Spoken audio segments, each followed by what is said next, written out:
وسلم دائما أبدا على حبيبك خير الخلق كلهم. الحمدللہ رب العالمین والصلاة والسلام علی سید المرسلین، اما بعد فاعوذ باللہ من الشیطان الرجیم، بسم اللہ الرحمن الرحیم۔ اللہ کریم قرآن مجید فرقان حمید میں ارشاد فرماتا ہے، اور اس پر بھروسہ کرو جو عزت والا اور مہربان ہے، جو تمہیں دیکھتا ہے جب کھڑے ہوتے ہو اور نمازیوں میں دورے کو۔ اس آیت کریمہ میں ثابت ہوتا ہے کہ حضور علیہ السلام کے والدین کریمین مومن تھے، اور حضور علیہ السلام کے انوار و برکات کی تجلیات کا مشاہدہ فرماتے ہیں۔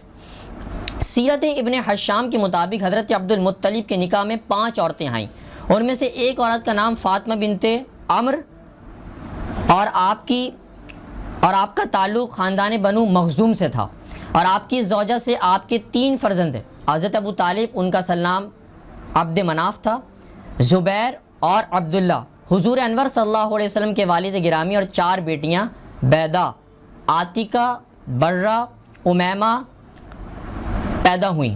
سیرت رسول میں یہ بات موجود ہے۔ حضرت عبد المطلب سے نور مصطفیٰ صلی اللہ علیہ وسلم ان کے سب سے چھوٹے صاحبزادے حضرت عبداللہ رضی اللہ تعالیٰ عنہ کی طرف منتقل ہو گیا۔ حضرت عبداللہ بہت خوبصورت اور نیک سیرت انسان تھے۔ آپ اپنے والد گرامی کے نزدیک بہت محبوب اور پیارے تھے، اس لیے کہ آپ کی پیشانی میں نور مصطفیٰ صلی اللہ علیہ وسلم جلوہ گر تھا۔ حضرت عبداللہ رضی اللہ عنہ بڑے حسن و جمال والے اور بڑے بہادر پہلوان اور تیر انداز تھے۔ ان کے ساتھ ان کے سب بہن بھائی اور رشتہ دار بہت محبت اور پیار کرتے تھے۔ حضرت عبد المطلب جب زمزم کا کنواں کھود رہے تھے تو انہوں نے محسوس کیا تھا کہ ان کی مددگار بہت کم ہے۔ اس پر انہوں نے بارگاہ رب العزت میں یہ منت مانی تھی کہ ان کے مددگار بہت کم ہے، اور منت یہ مانی کہ اللہ تبارک و تعالیٰ انہیں 10 بیٹے عطا فرمائے اور وہ ان سب کو اپنی زندگی میں جوان دیکھ لیں، تو ان میں سے ایک کو راہ خدا میں قربان کر دیں گے۔ جب اللہ تبارک و تعالیٰ نے ان کی دعا قبول فرمائی اور یہ جب منت پوری ہوئی تو انہیں 10 بیٹے عطا فرما دیے گئے، اور وہ سب ان کے سامنے جوان بھی ہو گئے۔ عبد المطلب اپنی اس منت کو پورا کریں جو تو نے رب کعبہ کے لیے مانی تھی۔ جب وہ خواب سے بیدار ہوئے تو ان پر خوف سے لرزہ طاری ہو گیا، اس لیے کہ اس منت کو پورا کرنے میں ان سے تاخیر ہو گئی تھی۔ چنانچہ فوراً ایک دمبا ذبح کر کے کھانا تیار کر کے اسے مسکینوں میں کھلایا۔ اس کے بعد جب سوئے تو کہنے والے نے پھر کہا کہ اس سے بڑی قربانی دو۔ بیدار ہو گئے تو گائے کی قربانی دی۔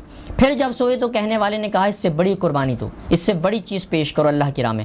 بیدار ہوئے تو اس پر حضرت عبد المطلب نے اونٹ کی قربانی پیش کی۔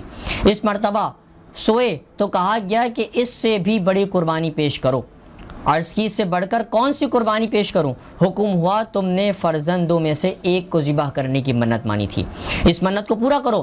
اس پر وہ بہت غمگین ہوئے اور اپنے تمام فرزندوں کو جمع کر کے صورتحال سے آگاہ کیا۔ تمام بیٹوں نے بیک زبان جواب دیا، اے ہمارے والد محترم، آپ کو پورا اختیار ہے، ہم سب قربانی پیش کرنے کو تیار ہیں۔ حضرت عبد المطلب کو اپنے بیٹوں کی یہ سعادت مندی بہت اچھی لگی۔ آپ نے فرمایا کہ تمام نام کے قرعہ ڈالو، اور قرعہ ڈالنا جس کا نام نکل آئے اسی کو رائے خدا میں قربان کر دوں گا۔ چنانچہ قرعہ ڈالا گیا، قرعہ حضرت عبداللہ کے نام نکل آیا۔ حضرت عبداللہ اپنے والد کو بہت ہی محبوب تھے، اس لیے ان کی پیشانی میں نور مصطفیٰ صلی اللہ علیہ وسلم چمک رہا تھا۔ حضرت عبداللہ کے ساتھ اپنی بے پناہ محبت اور الفت کے باوجود حضرت عبد المطلب اپنے اس فرزند عزیز کو قربان کرنے کے لیے تیار ہو گئے۔ انہوں نے اللہ تعالیٰ کی رضا جوئی کی خاطر اپنے اس فرزند عزیز کو قربان کرنے کے لیے اس کا ہاتھ پکڑا، چھری لی اور قربان گاہ کی جانب روانہ ہو گئے۔ جب قریش کو اس بات کا علم ہوا تو وہ بھاگے، اور انہوں نے حضرت عبد المطلب کو اس قربانی سے رد کا، خاص طور پر ان لوگوں نے جو ان کے قریبی عزیز تھے، ان لوگوں نے حضرت عبد المطلب کو مجبور کر دیا کہ وہ بیٹے کو ذبح کرنے کے بجائے کاہن کے پاس لے جائیں، یعنی جادوگر کے پاس، اور اس کا کوئی حل تلاش کریں۔ چنانچہ وہ لوگ انہیں ایک ماہر کاہن عورت کے پاس لے گئے۔ یہ عورت حجاز کے تمام کاہنوں سے زیادہ دانا اور عقل مند تھی۔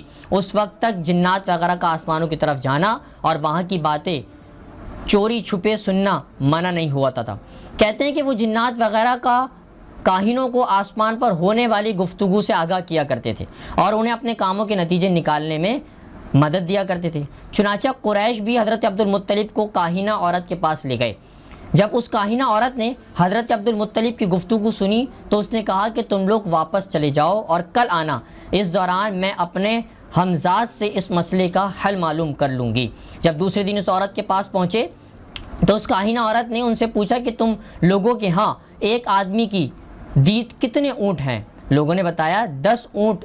اس عورت نے کہا کہ اس 10 اونٹوں کو لڑکے کے سامنے کر کے اونٹوں کو اور لڑکے کے درمیان قرعہ ڈالو، قرعہ اگر اونٹوں کے نام نکل آئے تو اونٹوں کو قربان کر دینا، اور اگر قرعہ لڑکے کے نام نکل آئے تو اتنے ہی اونٹ اور بڑھا دینا، اور دوبارہ قرعہ ڈالنا، اگر پھر قرعہ لڑکے کے نام نکلے تو اتنے ہی اونٹ اور بڑھا دینا، یعنی اگر قرعہ لڑکے کے نام نکلتا جائے تو ہر دفعہ میں ہر نام کے بارے میں 10 اونٹ کو بڑھاتے جانا، یہاں تک کہ قرعہ اونٹوں کے نام نکل آئے تو ان اونٹوں کو پھر قربان کر دینا۔ یہ اونٹ اس لڑکے کا فدیہ بن جائے گا اور تمہاری منت بھی پوری ہو جائے گی۔ اس کاہنہ کے پاس سے واپس آ کر قریش نے اس پر عمل کیا، لیکن ہر دفعہ قرعہ حضرت عبداللہ کے نام ہی نکلا، یعنی 10 اونٹوں پر قرعہ نکلا، پھر 20، پھر 30، یہاں تک کہ 10 مرتبہ قرعہ ڈالا اور 10 مرتبہ 100 اونٹوں پر قرعہ اونٹوں کے نام نکل آیا۔ اس پر حضرت عبد المطلب کو اطمینان نصیب ہوا اور انہوں نے اللہ تعالیٰ کا شکر ادا کیا اور حضرت عبداللہ کو ذبح ہونے سے خلاصی مل گئی۔ پھر حضرت عبد المطلب نے 100 اونٹوں کی قربانی کی، اللہ تبارک و تعالیٰ کی بارگاہ میں پیش کیا، گوشت ہر خاص و عام کو پیش کیا گیا، جانور پرندوں اور چرندوں کو کھلایا گیا۔ پھر عرب میں ایک آدمی کی دیت 10 اونٹ اور 100 اونٹ مقرر کر دی گئی، اور اسلام کی روشنی نے عرب کو جگمگایا تو حضور اکرم صلی اللہ علیہ وسلم نے بھی ایک آدمی کی دیت 100 اونٹ ہی مقرر فرمائی۔ حضرت عبداللہ رضی اللہ تعالیٰ عنہ جب جوان ہوئے تو آپ کا حسن و جمال پہلے سے ہی دوبالا ہو گیا، چنانچہ آپ کے حسن و جمال کی شہرت عام ہو گئی، اور آپ کی شہرت اور مقبولیت کا باعث آپ کے ذبح ہونے اور فدیہ دینے والے واقعہ بنا۔ آپ کے حسن و جمال کی شہرت سن کر قریشی کئی عورتیں آپ کو جمال و وصال کی طالب بن کر راہ میں نکل گئیں اور آپ کو اپنی طرف بلانے لگیں، مگر اللہ تبارک و تعالیٰ نے نور مصطفیٰ صلی اللہ علیہ وسلم کی برکت اور اپنی رحمت خاصہ سے انہیں اس بلائے ایمان کش سے بچائے رکھا۔ اہل کتاب بعض و آثار و قرائن سے جان گئے تھے کہ نبی آخر الزماں، نبی محترم خاتم النبیین صلی اللہ علیہ وسلم کا وجود مسعود حضرت عبداللہ رضی اللہ عنہ کی پشت مبارک میں ہے۔ ان میں سے بعض بنی اسماعیل سے تعصب و عداوت کی بنا پر اس بات کو برداشت نہ کر سکے اور وہ حضرت عبداللہ کے دشمن ہو گئے، اور اطراف و اکناف سے حضرت عبداللہ رضی اللہ عنہ کو شہید کرنے کے ارادے سے مکہ میں آنے لگے، لیکن مکہ پہنچ کر انہوں نے عجیب و غریب آثار کا مشاہدہ کیا تو مایوس ہو کر بے نیل و مرام واپس چلے گئے۔ ایک دن حضرت عبداللہ رضی اللہ عنہ شکار کرنے کے ارادے سے جنگل میں تشریف لے گئے۔ آپ جنگل میں شکار کھیل رہے تھے کہ اچانک ایک جانب سے لوگوں کی ایک جماعت جس نے تلواریں بے نام کی ہوئی تھیں، اس جماعت نے حضرت عبداللہ پر حملہ کر دیا۔ یہ ملک شام کے اہل کتاب لوگوں کی جماعت تھی، حضرت عبداللہ رضی اللہ عنہ کو قتل کرنے کے ارادے سے آئی تھی۔ حضور سرور عالم صلی اللہ علیہ وسلم کے نانا جان حضرت وہاب بن مناف بھی اتفاق سے اسی وقت جنگل میں موجود تھے۔ انہوں نے اس منظر کو دیکھا اور پھر انہوں نے دیکھا کہ چند سوار جن کی شکلیں اس دنیا کے لوگوں کے مشابہ نہیں ہیں وہ غیب سے ظاہر ہوئی، اور انہوں نے اس حملہ آور گروہ کو حضرت عبداللہ رضی اللہ عنہ سے دور کر دیا۔